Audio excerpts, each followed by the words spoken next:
Ya, Assalamualaikum warahmatullahi wabarakatuh.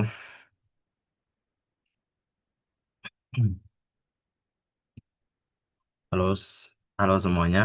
Nama saya Ahad Ahmad Iwan Wicaksana, eh, kelas F1 dari Prodi Tasawuf dan Psikoterapi. Ingin menjelaskan Toharo sebagai metode Sufi healing, revitalisasi, integrasi, fikih, dan tasawuf bagi kesehatan mental modern. Oke, kita lanjut ya. Ada empat pembahasan yang perlu kita teman-teman pahami. Pertama itu konteks dan urgensi masalahnya, fondasi teoritis dan mekanisme taharo, aplikasi klinis dan relevansi, patologis, bagian 4 kesimpulan, saran, dan implikasi praktis. Oke, pertama kita bahas konteks dan urgensi masalah ya. Ada empat urgensi masalahnya, itu tentang tantangan kesehatan jiwa kontemporer, keterbatasan terapi konvensional, solusi holistik dibutuhkan, pemahaman tohara yang terbatas. Lalu, ada empat rumusan masalah. Yang pertama itu esensi tohara, perspektif tasawuf, mekanisme psikospiritual, pendekatan holistik untuk kesehatan mental, relevansi terhadap patologi. Di empat hal ini yang dirasa teman-teman atau banyak orang mayoritas di dunia ini dirasa kurang paham.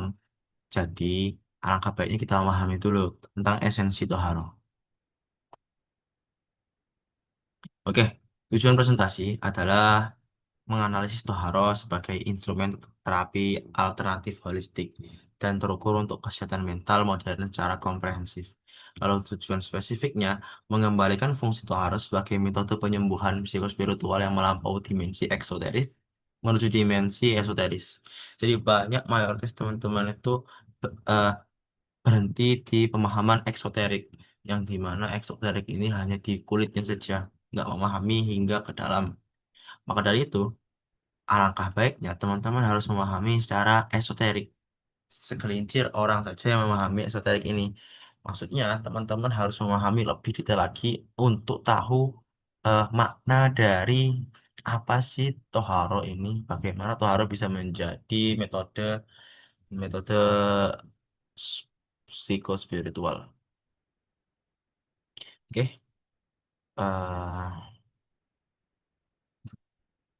Yang paling pertama, pemahaman yang ulang Toharo. Mengeksplorasi makna mendalam Toharo melalui perspektif tasawuf. Kita harus membawa kacamata tasawuf untuk lebih memahami bagaimana Toharo ini bisa menjadi psikospiritual yang baik, gitu ya, teman-teman. Lalu, relevansi kontemporer dan segala macamnya. Oke, kita masuk ke fondasi untuk bagian kedua, fondasi teoritis dan mekanisme Toharo. Bagaimana Toharo itu bekerja sih? Oke, teman-teman. Bisa dipahami ya.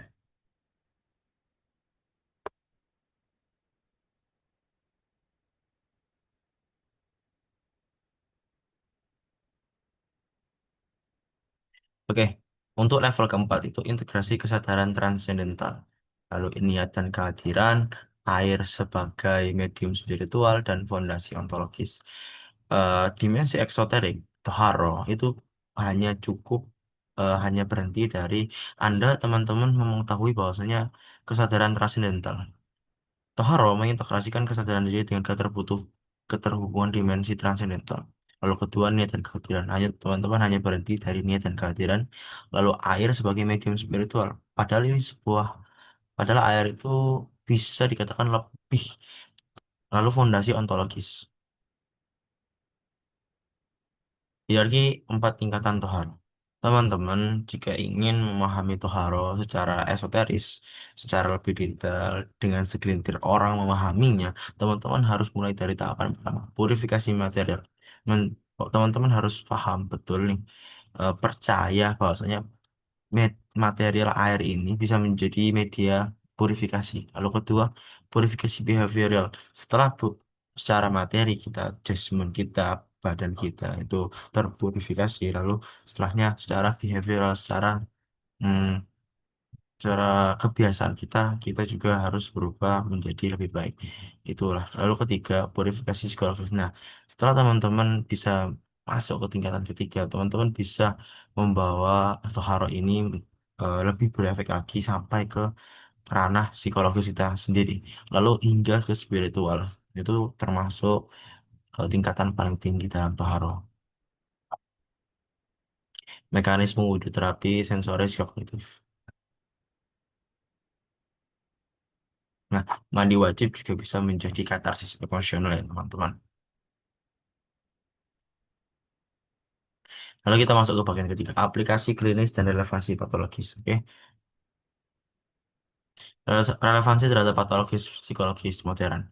Hmm, Secara garis besar, em, secara garis besar, banyak pengobatan s- psikologis modern yang mampu mengatasi permasalahan anxiety, alienasi, alienasi mental, dan depresi. Itu bisa dikonvertasi, bisa dilakukan dengan Toharo juga. Contoh saja anxiety. Anxiety jika teman-teman mampu tadi hingga ke ranah tahap kedua ya. Tahap kedua teman-teman bisa bisa saja mengobati secara psikospiritual lewat anxiety tadi. Lewat Toharo untuk mengobati anxiety, alienase, resilience mental, dan depresi. Lalu perbandingan Sufiling versus psikiatri. Implikasi klinis, fundamentalnya Toharo, sekuler, semuanya berbeda. Untuk intervensi Toharo untuk gangguan psikologis. Untuk gangguan psikologis, langkah pertama itu asesmen, langkah kedua itu praktik Toharo, lalu integrasi kognitif. Teman-teman harus memahami bagaimana Toharo itu bekerja, lalu konsolidasi spiritual, menghubungkan spiritual teman-teman dengan Toharo ini, agar pemahaman teman-teman itu nggak berhenti dari eksoterik, mampu hingga menembus dimensi esoteris. Lalu kita beranjak ke bagian keempat, kesimpulan, saran, dan implikasi praktis. Teman utama dan rekonstruksi mana? Fondasi penyucian jiwa. Toharo melampaui ritual semata menjadi fondasi tazkiyatun nafas yang mengubah kesadaran spiritual secara mendalam dan berkelanjutan. Solusi holistik untuk kesehatan mental. Toharo menjawab krisis mental modern dengan menyembuhkan akar spiritual, bukan hanya mengatasi gejala permukaan secara sementara. Mekanisme terukur dan empiris. Toharo memiliki dimensi psikosomatis dan neurologis nyata dan dapat divalidasi melalui penelitian ilmiah modern dan metodologi empiris. Implikasi untuk berbagai stakeholder. Taharo bisa dimanfaatkan pada ranah konselor dan psikolog, mengintegrasikan esoterik ibadah ke dalam modul psikoterapi Islam dan protokol intervensi klinis yang tersedia. Lalu kedua, masyarakat luas. Tohara bisa dimanfaatkan oleh masyarakat luas sebagai sesi terapi mandiri 5 kali sehari dengan kesadaran mendalam tentang mekanisme penyembuhan. Penelitian akademis, lakukan penelitian lanjutan berbasis neuroscience untuk membuktikan efektivitas literatur sufi secara empiris dan terukur. Lalu Institut Institut Pendidikan kembangkan kurikulum interintegrasi yang menggabungkan ilmu fiqh, tasawuf, psikolog, dan neuroscience secara holistik. Rekomendasi penelitian lanjutan, pemetaan neurologi Tahara, intervensi longitudinal terpadu, instrumen pengukuran spiritual, validasi modelalis. Terima kasih teman-teman sudah mendengarkan terkait apa yang perlu teman-teman ketahui tentang Toharo. Banyak teman-teman hanya memahami Toharo secara esoterik, bukan secara esoterik, esoteris. Secara esoteris, teman-teman harus memahami antara 5 tahapan tadi hingga kebermanfaatan dan apa yang bisa dirasakan. Toharo ini manfaat yang lebih teman-teman bisa memahaminya atau merasakannya di kehidupan sehari-hari. Oke, tentang saya Hadan Ahmad Iqoro. Terima kasih. Wassalamualaikum warahmatullahi wabarakatuh. Baik.